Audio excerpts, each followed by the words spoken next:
I think it's really exciting that when I started this project, I was actually not sure there was going to be a very accurate estimation of what actually goes on in the pavement. And then once I actually started looking at the data, it turns out it's really accurate. And there might not be this need for doing all these very complicated things we do when you can actually describe it really, really simple. So I think that's like the best part. My name is Helene Pehrsson, and I work for Greenwood Engineering that manufactures bearing capacity measurement equipment for pavements. And then I am doing my PhD at Virginia Tech Transportation Institute.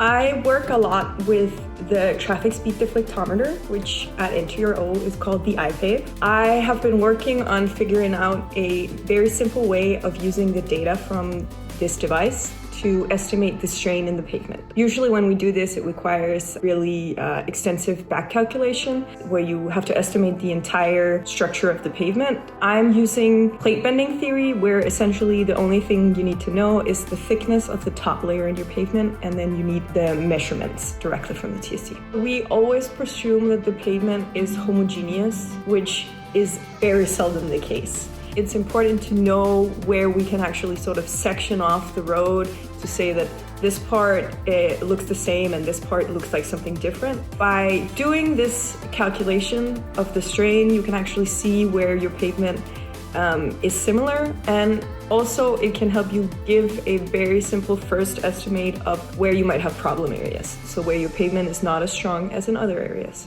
The goal is to make it more simple to do these analysis of the pavements. I want to make everything as simple as possible. So essentially how this is going to benefit people is that it's going to be a lot less time consuming and take a lot less computational power to actually figure out how well your pavement is performing.